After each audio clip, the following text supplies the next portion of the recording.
Jadi sore hari ini kita akan berbicara mengenai pengelolaan hipertensi dan gangguan kolesterol. Nah, sebagai introduksi ya, saya ingin mengungkapkan salah satu eh, prediksi ya mengenai bagaimana Indonesia ini akan perform ya di tahun 2030 Agus ini dikatakan gimana sih? Emang gitu benar-benar suka lupa deh orangnya. Masa dikatakan ya Katakan di tahun 2030, Indonesia itu akan menjadi salah satu raksasa ekonomi dunia. Ya, jadi kita yang pada saat ini di tahun 2017 itu dikatakan PDB-nya sekitar 3,2 triliun, itu akan mengalami peningkatan hampir 3 kali lipat, jadi 10,1 triliun di tahun 2030 dan menjadi raksasa keempat ya di dunia dengan PDB tertinggi ya di bawah Cina, India dan Amerika Serikat. Dan kalau kita melihat negara-negara tersebut ya Cina, India, Amerika Serikat dan Indonesia sendiri, tentu ada kesamaan di antara mereka, yakni negara-negara yang memiliki jumlah penduduk besar ya. Jadi kita memiliki yang diistilahkan sebagai bonus demografis ya. Jadi meminjam dari literatur yang saya coba gali, kita bisa melihat antara tahun 2000, 2020, 2050, maka Indonesia akan mengalami peningkatan dari jumlah penduduk produktif. Ya, jadi ini dikatakan sebagai piramida penduduk yang ekspansif. Ya, di mana jumlah penduduk mudanya itu jauh lebih banyak dan dapat secara efektif menyokong kehidupan perekonomian Indonesia. Jadi kita dianugerahi oleh bonus demografi yang sangat luar biasa. Dan tentu dengan kemajuan teknologi, ya selain jumlah penduduk yang banyak, kita juga melihat bahwa angka harapan hidup penduduk Indonesia juga meningkat. Ya, jadi data dari WHO dikatakan tahun 2000 angka harapan hidup Indonesia pada saat tahun 2000 itu hanya 67 tahun. Dan pada tahun 2019, angka harapan hidup tersebut sudah meningkat menjadi 71 tahun. Jadi ada peningkatan sekitar 4 tahun yang tentu saja di kemudian hari angka harapan hidup ini akan menjadi semakin lebih panjang dan lama. Ya, jadi jumlah penduduknya banyak, angka harapan hidupnya juga semakin panjang. Tapi jangan kemudian kita terlena ya bahwa sedemikian panjang angka harapan hidup yang didapat itu diisi oleh kondisi kesehatan yang tidak baik. Ya, jadi angka harapan hidup saja tidak cukup. Ya, jadi ada istilah yang dipropos oleh WHO yang dikatakan sebagai healthy years in life expectancy. Jadi adalah satu periode dalam kehidupan kita di mana sebenarnya kita masih hidup dalam kondisi yang sehat dan bebas dari cedera. Ya, jadi ternyata enggak sepanjang hidup kita itu bisa dihabiskan dalam kondisi yang sehat. Jadi ternyata hanya sekitar 87% ya dari keseluruhan usia kita itu yang akan dihabiskan dalam kondisi di mana kita sehat dan bebas dari cedera. Ya, jadi kalau merujuk dari istilah tersebut, itu ternyata angka harapan hidup sehat kita itu hanya sekitar 63 tahun di tahun 2019. Ya, tentu ini juga meningkat, tapi ini mengingatkan kita bahwa kita harus memiliki suatu kewaspadaan, jangan sampai sedemikian panjang harapan hidup yang kita punya, tetapi diisi oleh tahun-tahun yang tidak sehat. Ya, jadi ini juga penting ya, jadi jangan terlena dengan angka harapan hidup bahwa kita akan sehat sepanjang usia kita. Ya. Dan tentu ada beberapa hal yang kemudian berhubungan menyebabkan kita menjadi tidak sehat, ya. Jadi ini data dari WHO dikatakan bahwa penyebab kematian ya atau penyebab sakit ya secara global pada saat ini didominasi oleh penyakit tidak menular, ya. Nomor 1 adalah penyakit jantung koroner. Nomor 2 adalah stroke, ya.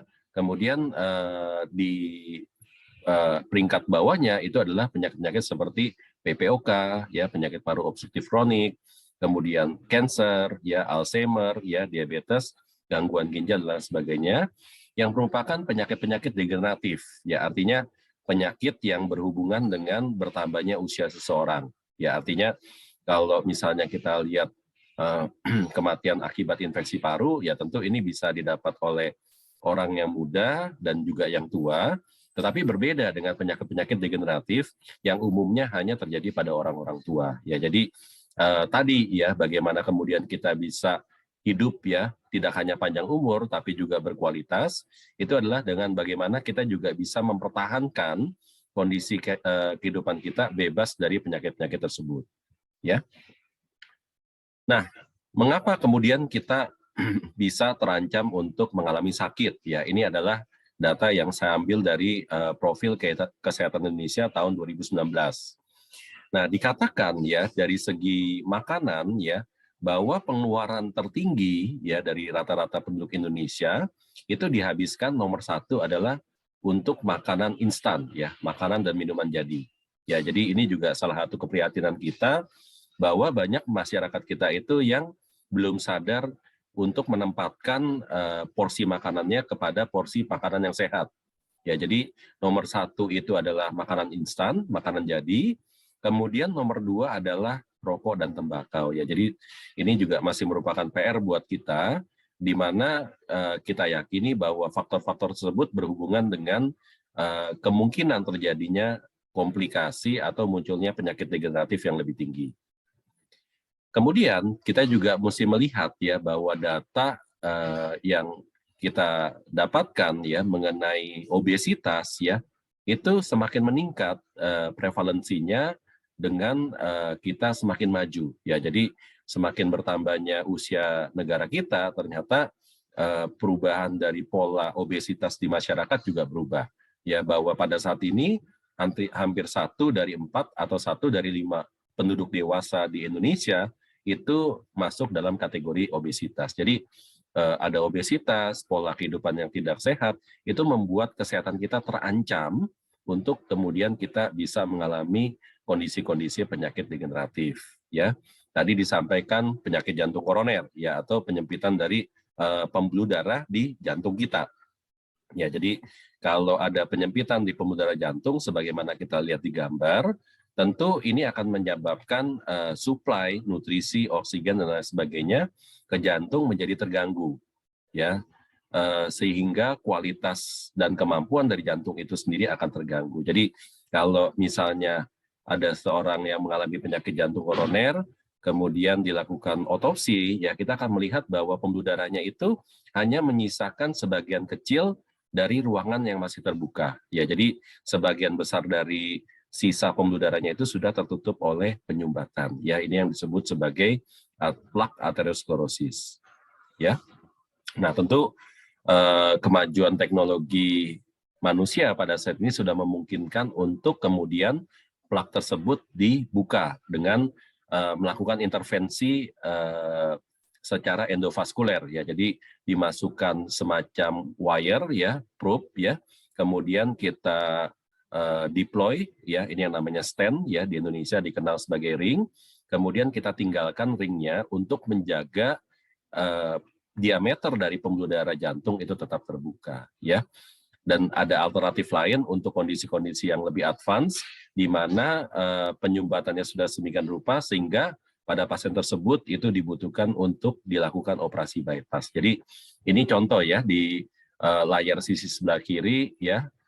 Ini adalah salah satu prosedur tindakan angiografi yang kita lakukan ya. Jadi di satu pembuluh darah ini mengalami penyempitan ya. Kemudian setelah dilakukan stent seperti ini, kemudian juga ini juga lebih kurang mengalami penyempitan yang kemudian pembuluh darahnya menjadi terbuka setelah dilakukan stent. Ya.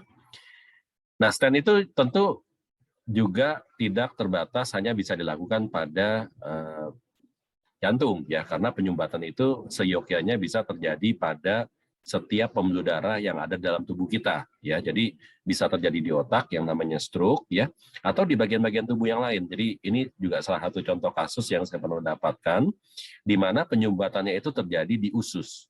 Ya, jadi kalau misalnya kita lihat gambar ini, itu ada bagian-bagian usus tertentu yang berubah warnanya menjadi hitam, menandakan adanya kerusakan jaringan di usus tersebut. Ya, jadi ini juga salah satu contoh yang menunjukkan bahwa penyempitan pembuluh darah itu bisa terjadi di setiap bagian dari tubuh kita. Ya, tentu yang terkenal adalah otak dan jantung.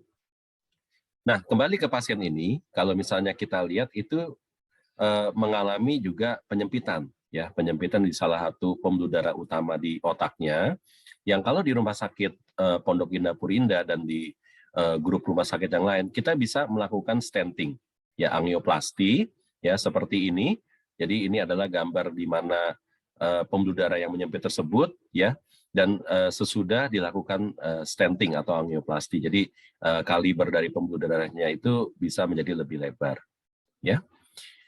Nah, ini juga salah satu penyakit degeneratif yang banyak dikhawatirkan oleh banyak orang, ya. Jadi penyakit ginjal kronik, ya. Kalau misalnya kita terkena penyakit darah tinggi, kolesterol, ya, atau penyakit-penyakit lain, tentu kita juga dalam ancaman untuk mengalami gagal ginjal. Ya, jadi gagal ginjal itu bukan selalu berarti harus menjalani cuci darah, ya, tapi tergantung dari derajatnya. Ya, kalau memang sudah dalam derajat di mana ginjalnya itu sudah tidak bisa berfungsi sama sekali, itu maka pada pasien tersebut harus menjalani cuci darah. Ya, jadi gagal ginjal itu juga nanti akan dikategorikan berdasarkan fungsi ginjal yang masih tersisa. Nah, ini juga salah satu kalkulator, ya, yang nanti teman-teman bisa praktekkan sendiri di rumah, ya. Ini dari American College of Cardiology untuk memprediksi seberapa tinggi, seberapa rendah, seberapa berisiko kita di kemudian hari untuk mengalami penyakit jantung atau penyakit pembuluh darah lainnya. Ya, jadi nanti kita tinggal masukkan tekanan darahnya berapa, kolesterolnya berapa, kemudian ada diabetes atau tidak, merokok atau tidak, mengkonsumsi obat rutin atau tidak, kemudian nanti dari kalkulator tersebut akan memprediksi, ya, secara statistik berapa risiko Anda untuk mengalami penyakit pembuluh darah dalam 10 tahun ke depan, ya. Dan kalau misalnya kita agak jeli memperhatikan bahwa salah satu faktor determinan yang kuat yang digunakan untuk memprediksi apakah seseorang itu bisa berisiko mengalami penyakit pembuluh darah di kemudian hari, itu adalah faktor tekanan darah dan kolesterol. Ya, jadi kenapa sore hari ini kita berkumpul, ya, untuk berbicara mengenai darah tinggi dan kolesterol, karena itu merupakan salah satu faktor risiko yang penting, ya, yang bisa menyebabkan kita di kemudian hari untuk mengalami kondisi-kondisi degeneratif, ya. Nah, ini dari Amerika, Eropa pun juga punya sistem skor yang lebih kurang sama, ya, namanya hard score. Jadi juga nanti kita bisa masukkan beberapa faktor-faktor determinan seperti usia, jenis kelamin, tekanan darah, kolesterol, status perokok, dan lain sebagainya. Dan sekali lagi kita akan melihat bahwa tekanan darah dan kolesterol itu merupakan juga salah satu faktor yang selalu diperhitungkan, ya, untuk melihat dan memprediksi apakah ke depan seorang individu itu bisa berisiko mengalami penyakit degeneratif atau tidak. Ya, jadi ini adalah salah satu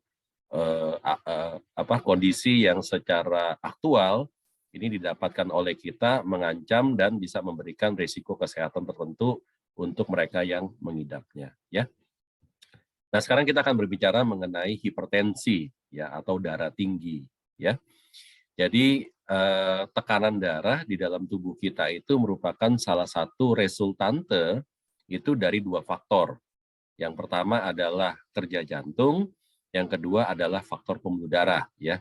Jadi kedua faktor tersebut saling berkolaborasi menentukan apakah tekanan darah pada seorang individu itu normal atau tinggi atau rendah, ya. Jadi kalau misalnya kerja jantung, ya, termasuk misalnya di dalamnya itu jumlah cairan atau jumlah darahnya berkurang, tentu tekanan darah akan menurun, ya. Atau dalam kondisi tertentu, ya, misalnya kita sedang kelelahan, ya, atau sedang ketakutan, ya, seperti yang orang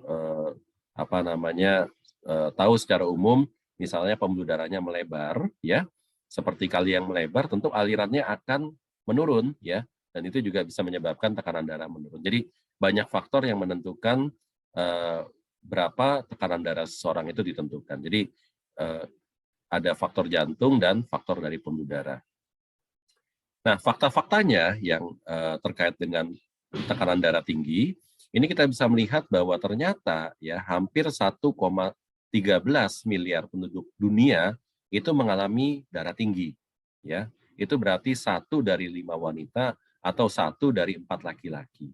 Ya, dan ini berbeda-beda ya. Jadi kalau misalnya kita lihat pembagian dari prevalensi darah tinggi ya oleh WHO berdasarkan area ya di dunia itu di Southeast Asia, Asia Tenggara itu sekitar 25%. Jadi 1 dari 4 penduduk Asia Tenggara itu mengalami darah tinggi, ya. Dan tidak hanya dari segi jumlah, ya. Jadi not only in numbers, ya, tapi in quality, ya. Jadi dari 1/4 penduduk Asia Tenggara yang mengalami darah tinggi tersebut, in quality, in term of the treatment, ya, dalam kaitannya dengan pengobatan, itu hanya 1/7 dari mereka itu yang terkontrol tekanan darahnya. Ya, jadi kalau misalnya kita punya 7 orang penderita darah tinggi, itu dikatakan 3 orang tidak menyadari bahwa dia tuh darah tinggi. Ya, jadi ya udah, nggak ada gejala, nggak ada keluhan, nggak pernah periksa, itu mereka nggak menyadari bahwa mereka tuh darah tinggi. Nah, 4 sisanya itu tahu mereka darah tinggi. Tapi 1 dari 4 itu tidak mau berobat. Ya, kenapa? Karena nggak ada keluhan. Ya. Nah, 3 sisanya itu berobat. Ya, tapi dari 3 sisanya itu hanya 1 yang terkontrol, sedangkan 2-nya itu tidak terkontrol. Ya, bisa karena adanya inersia. Ya, inersia itu adalah keterlambatan dari pengobatan, dosis yang kurang, atau compliance ya, adherence dari pasien untuk berobat juga kurang, motivasinya kurang. Jadi dikatakan hanya 1 dari 7 pasien hipertensi itu yang terkontrol dengan baik tekanan darahnya. Ya, jadi ini merupakan salah satu keprihatinan kita bahwa kita masih memiliki PR yang sedemikian luas untuk memperbaiki faktor tekanan darah tinggi ini. Ya, dan tentu tekanan darah tinggi itu secara umum kita ketahui berhubungan dengan peningkatan usia ya. Jadi semakin tua seseorang, semakin bertambah usia, tentu risiko untuk terjadi hipertensi itu lebih tinggi dibandingkan mereka yang berusia lebih muda ya. Dan faktanya kita bisa lihat ternyata ya, ini blok yang warna hijau muda, ini terlihat bahwa untuk mereka yang di atas usia 60 tahun, ternyata lebih banyak mereka yang darah tinggi dibandingkan mereka yang tekanan darahnya normal. Ya, jadi sesuatu yang sebenarnya sangat jamak untuk dijumpai pada orang-orang di usia lanjut. Ya, jadi ternyata yang di atas usia 50 tahun itu lebih banyak yang darah tinggi dibandingkan yang tekanan darahnya normal. Yang kedua yang juga saya pikir perlu untuk diperhatikan adalah ternyata ya pada kelompok usia 18 sampai 39 tahun ya, kelompok usia yang mungkin dirasa oleh sebagian besar kita ini masih belum tua, itu ternyata ada sebagian ya dari mereka itu yang sudah mengalami darah tinggi. Ya, jadi jangan merasa kita terlalu muda untuk sakit ya. Jadi eh, apa namanya eh, lebih baik kita waspada ya, dengan mudah kita cek tekanan darah untuk mengetahui apakah kita sakit atau enggak ya. Nah, dan keberadaan dari tekanan darah tinggi itu tentu akan menyebabkan gangguan dari derajat kesehatan penderitanya ya. Jadi bisa mengenai otak, mata, telinga, jantung, ginjal ya, bahkan juga sistem reproduksi ya. Jadi dampak dari darah tinggi ini menyeluruh bisa dirasakan oleh segenap sistem organ dalam tubuh kita ya. Nah, ini data tahun 2018 ya mengenai penyebab gagal ginjal tahap akhir di Indonesia itu paling sering 36% disebabkan oleh darah tinggi ya. Jadi kita masih memiliki PR yang sangat besar ya mengenai darah tinggi ini ya. Sekali lagi dampaknya luar biasa ke berbagai macam sistem dalam tubuh kita. Salah satunya adalah ginjal ya. Nah, terus kemudian ini bagaimana kita mengukur tekanan darah kita ya. Jadi dikatakan ketika kita ingin mengukur tekanan darah kita, kita diharapkan saat dilakukan pengukuran itu sudah duduk tenang selama 10 menit. Jangan ketika kita baru beraktivitas, kita duduk, langsung kita ukur tekanan darahnya. Jadi kita sudah duduk dengan tenang, ya.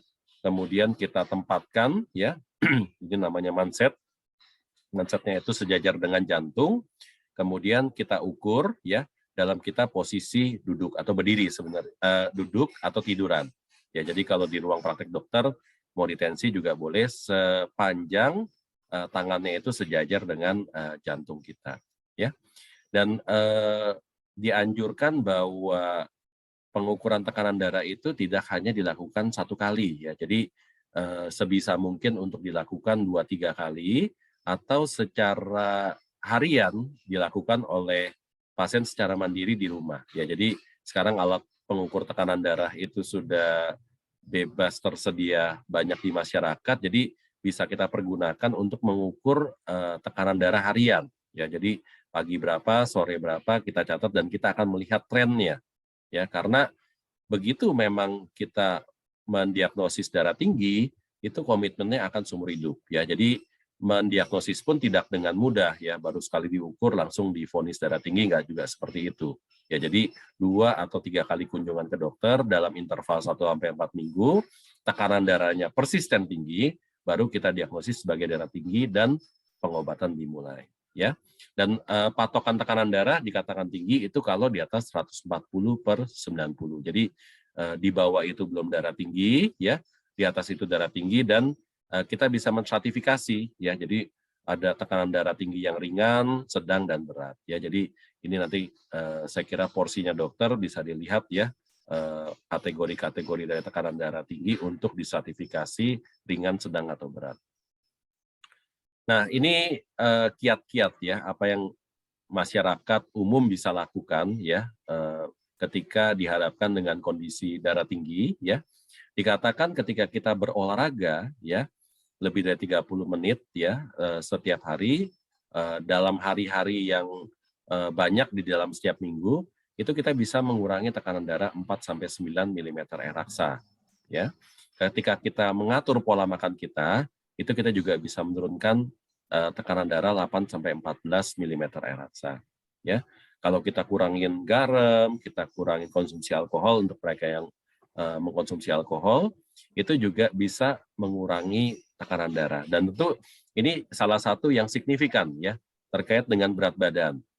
Dikatakan kalau kita bisa mengurangi berat badan sekitar 10 kilo, maka tekanan darah kita itu akan turun antara 5-20 mm air raksa. Jadi ini sebuah penurunan yang signifikan dengan bagaimana kita juga menjaga berat badan kita, ya. Kemudian ada hal-hal seperti pengelolaan stres, ya, penghentian konsumsi tembakau, ya, atau merokok, ini juga berhubungan dengan penurunan dari tekanan darah.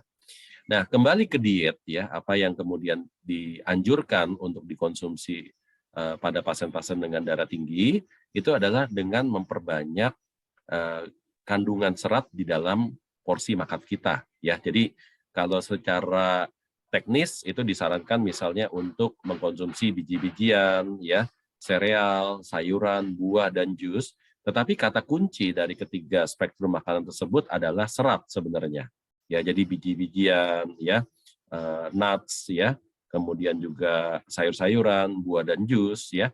Atau kalau memang mau ditambah makanan-makanan lain seperti cincau atau misalnya agar, ya, tentu yang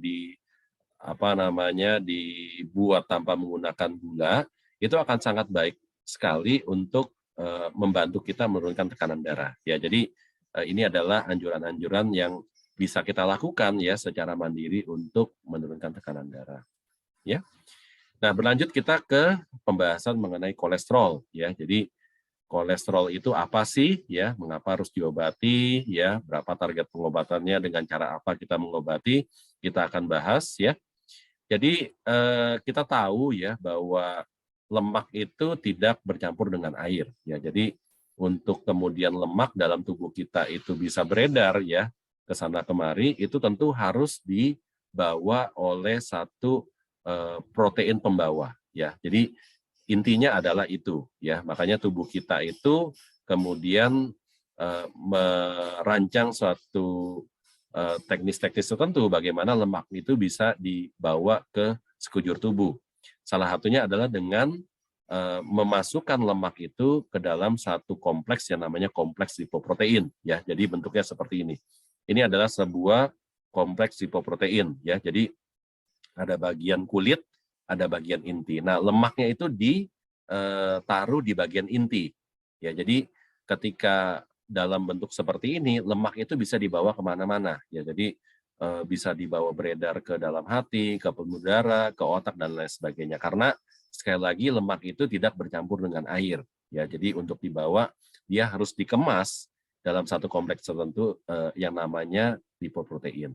Nah, lipoprotein itu macam-macam namanya. Ada yang namanya HDL, LDL, IDL, VLDL, atau kilomikron. Nah, dua yang pertama ini yang terkenal, ya, HDL sama LDL. Satu kolesterol baik HDL, satu kolesterol jahat LDL, ya. Dan HDL itu sebenarnya merujuk pada singkatan high density lipoprotein, ya. LDL itu merujuk pada low density lipoprotein. Jadi lipoprotein yang high density, ya, yang padat massa jenisnya sedemikian padat, maka kita bisa melihat bahwa HDL itu bentuk partikelnya lebih kecil dibandingkan LDL. Ya, jadi LDL ini lebih besar, tentu kepadatannya lebih berkurang, dan ini dikenal sebagai kolesterol jahat, ya, karena membawa kolesterol itu untuk beredar ke dalam tubuh. Ya, sedangkan HDL yang disebut sebagai scavenger, ya, jadi sebagai pemulung, ya, dia akan memulung ulang, ya, kolesterol yang beredar dalam tubuh untuk dikembalikan ke dalam liver. Jadi kenapa HDL itu dikenal sebagai kolesterol baik, ya, karena dia membantu mengurangi peredaran kolesterol dalam tubuh kita. Nah, dikatakan kalau kita mengurangi 1% LDL dalam tubuh kita, maka risiko sakit jantungnya akan berkurang 1%. Ya, dan kalau kita bisa atau berhasil meningkatkan HDL kita 1%, maka risiko sakit jantungnya bisa kurang 3%. Ya. Nah, itu kalau kita bicara LDL sama HDL. Nah, tentu ada pertanyaan, ya. Triglyceridnya di mana? Ya, karena kalau misalnya kita periksa kolesterol itu kan ada beberapa item, salah satunya triglycerid, ya. Kalau HDL, LDL kita tahu sekarang bahwa ini adalah molekul pembawa, ya. Tapi kalau triglycerid itu sebenarnya adalah bagian dari isi kompleks lipoprotein itu sendiri, ya. Jadi triglycerid itu letaknya di sini, ya, di bagian inti, ya, dari kompleks lipoprotein. Ya, jadi HDL triglyceridnya 8%, LDL triglyceridnya 4%, dan seterusnya dan seterusnya. Jadi sebenarnya agak sulit, ya, untuk menempatkan triglycerid itu menjadi bagian yang terpisah dari LDL, ya, atau LDL itu sebagai satu substansi yang berbeda gitu. Jadi ini serupa tapi tak sama, ya. Jadi LDL pun juga mengandung triglycerid, ya, walaupun dalam porsi yang kecil, ya. Nah, ini kemudian muncul, ya, pertanyaan, ya, kepada kita semua, ya, apakah kemudian LDL dalam tubuh itu melulu sesuatu yang jahat, ya. Jadi kalau kita bicara kolesterol, wah itu nggak bagus gitu, ya, sebaiknya dihindari. Nah, sebenarnya tidak juga, ya, bahwa kolesterol diciptakan oleh Tuhan ada dalam tubuh kita, itu juga memiliki fungsi tertentu, ya. Jadi setidaknya ada 3 fungsi utama dari kolesterol dalam tubuh kita. Yang pertama adalah untuk pembentukan utama membran sel dan mielin. Ya, jadi kalau ada sebuah sel itu dindingnya akan dibentuk oleh kolesterol atau mielin. Mielin ini adalah serabut saraf, ya. Mielin itu bagian luarnya adalah kolesterol. Nah, terus kemudian fungsi yang kedua adalah pembentukan hormon steroid dan hormon seksual, ya. Jadi kayak seperti progesteron, androgen, estrogen, ya. Itu ternyata prekursor awalnya adalah kolesterol, ya. Jadi kolesterol ini juga penting, ya, untuk bagaimana tubuh manusia ini bisa menghasilkan hormon-hormon seks, ya. Jadi enggak melulu jahat, ya. Dan untuk alasan tersebut pula obat kolesterol ini enggak boleh diberikan pada wanita hamil, ya, karena sekali lagi, ya, fungsi penting dari kolesterol untuk pembentukan dari membran sel, membran saraf, terus kemudian juga pembentukan dari hormon-hormon, makanya perlu diperhatikan bahwa obat kolesterol ini sebaiknya dihindari pada ibu hamil, ya. Kemudian juga fungsi yang ketiga dari kolesterol adalah pembentukan asam empedu oleh hati. Ya. Nah, ini data dari Asia dan Timur Tengah ya. Jadi ini data dari peneliti Indonesia ya. Kalau misalnya kita lihat di penulis nomor 7 dan nomor 9, kok ini nama Indonesia ya. Dr. Anwar Santoso, dokter kardiologis ya. Prof. Ketut Swastika ini dokter internis, konsultan endokrin metabolik, turut berkontribusi untuk melihat ya berapa banyak prevalensi penderita kolesterol di Indonesia ya. Ternyata ya dari penelitian di Indonesia tahun 2018 itu dikatakan 83% dari mereka itu memiliki gangguan LDL. Ya. Jadi ini sebuah angka yang cukup tinggi ya bahwa sebagian besar dari penduduk Indonesia itu ternyata mengalami gangguan kolesterol ya. Dan kalau misalnya disampaikan grup at risk-nya itu adalah orang-orang Minang ya. Ya, mungkin karena pola makan mereka ya, dan juga ada laki-laki Sunda ya, dikatakan begitu di bawah usia 40 tahun ya. Nah, dampak dari kolesterol tadi sudah disampaikan ya di awal bahwa ketika kolesterol LDL itu tinggi, dia bisa masuk ke dalam kulit dari pembuluh darah, kemudian menyebabkan penyempitan ya, sebuah penyempitan yang secara umum kita kenal sebagai plak aterosklerosis ya. Ketika tersumbat, aliran darahnya berkurang, distribusi dari oksigen dan nutrisi di bagian-bagian jantung secara umum itu juga akan berkurang ya, dan pada akhirnya menyebabkan berbagai macam keluhan dan gangguan ya. Dan juga di sisi lain kolesterol itu juga bisa menyebabkan satu kondisi yang dikenal sebagai perlambatan hati ya, atau fatty liver ya. Jadi banyak saat ini pasien-pasien kita itu yang mengalami fatty liver itu disebabkan oleh gangguan kolesterol ya, dan gangguan kolesterol yang bertahan lama ini juga bisa semakin lama memperburuk kondisi hati sampai pada akhirnya mengalami sirosis ya. Jadi ini adalah satu kondisi gangguan hati tahap akhir ya, di mana fungsi dari hati itu akan rusak secara permanen ya. Jadi ya cukup perlu menjadi perhatian buat kita ya, bahwa kolesterol itu ternyata nggak sekedar hanya menyebabkan gangguan di pembuluh darah ya. Nah, ini adalah rekomendasi ya dari ESC, European Society of Cardiology tahun 2019 tentang bagaimana kita mengobati kolesterol kita ya. Jadi ada satu guidelines ya, guidelines-nya cukup tebal ya.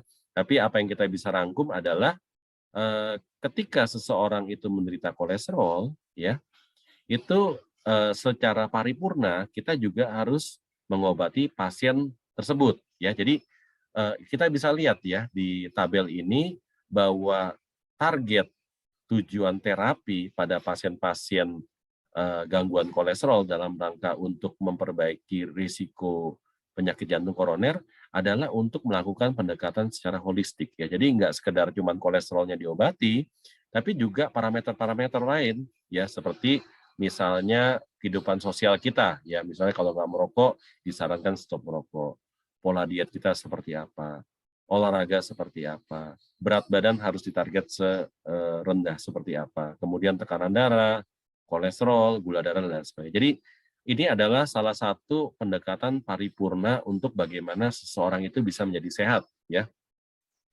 Jadi saya selalu bilang bahwa sekolah itu bukan cari nilai ya, sekolah itu cari ilmu ya. Jadi berobat kolesterol itu bukan sekedar kita hanya menargetkan untuk supaya kolesterolnya itu normal ya, tapi juga bagaimana kita bisa merubah ya parameter-parameter lain dalam tubuh kita sedemikian rupa untuk bisa menuju pada kondisi yang lebih sehat ya. Jadi nggak cuma parameter laboratorium ya, tapi juga dari bagaimana kita berperilaku, berolahraga, mengatur makan kita, melakukan manajemen stres ya, mengurangi berat badan. Jadi itu merupakan salah satu pendekatan paripurna untuk bagaimana kemudian kita bisa mencapai sesuatu kondisi yang dikatakan sebagai sehat. Ya, jadi bukan sekedar ya kalau kolesterol ya fokus hanya pada gangguan tersebut ya.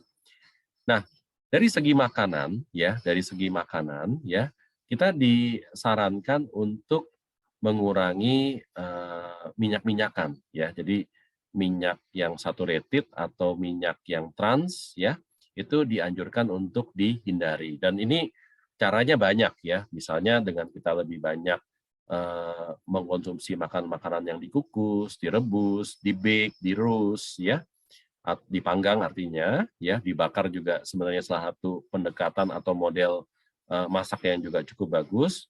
Kemudian kita dianjurkan juga untuk mengkonsumsi fiber atau serat. Ya, tadi dikatakan bahwa serat itu termasuk diantaranya adalah biji-bijian, ya, terus kemudian sayur, buah-buahan, kemudian juga bisa diganti dengan cincau atau agar, ya.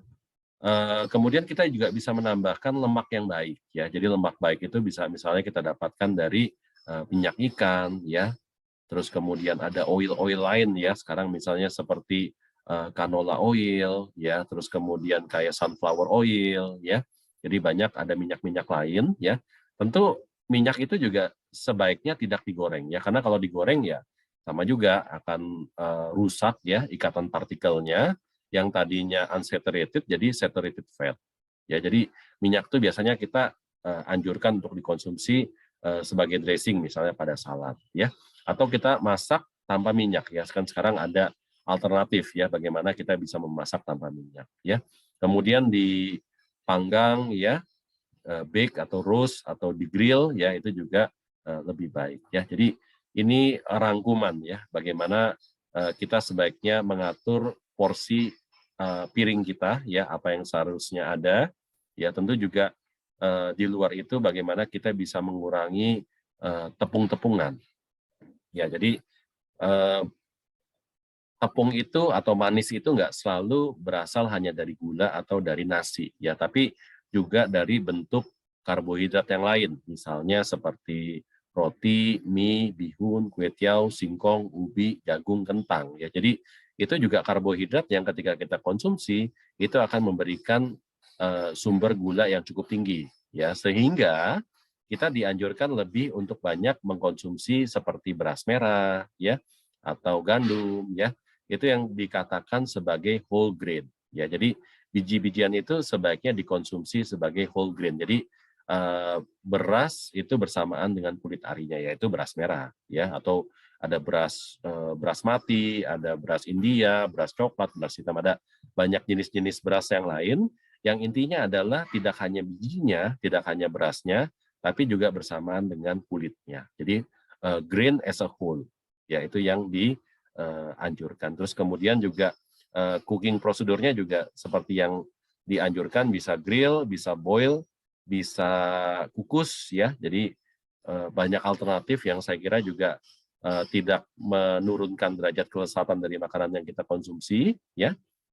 Nah, ini terakhir adalah obat-obatan ya. Jadi ada banyak obat yang pada saat ini disediakan yang kita bisa konsumsi untuk menurunkan kadar kolesterol kita ya. Jadi menurunkan LDL, menurunkan triglycerid, menaikkan HDL atau kolesterol baik ya. Dan ini juga untuk membuka wawasan bahwa pada saat ini juga tersedia obat-obatan kolesterol itu dalam bentuk injeksi ya. Jadi belum masuk di Indonesia ya, tapi di luar negeri itu sedemikian penting ya kolesterol dipandang sebagai salah satu faktor risiko terjadinya penyakit jantung dan stroke ya, sedemikian rupa sampai kita memiliki target LDL yang sedemikian agresif ya, sehingga kalau tidak terkontrol dengan obat-obatan itu tersedia obat injeksi ya. Jadi sudah sedemikian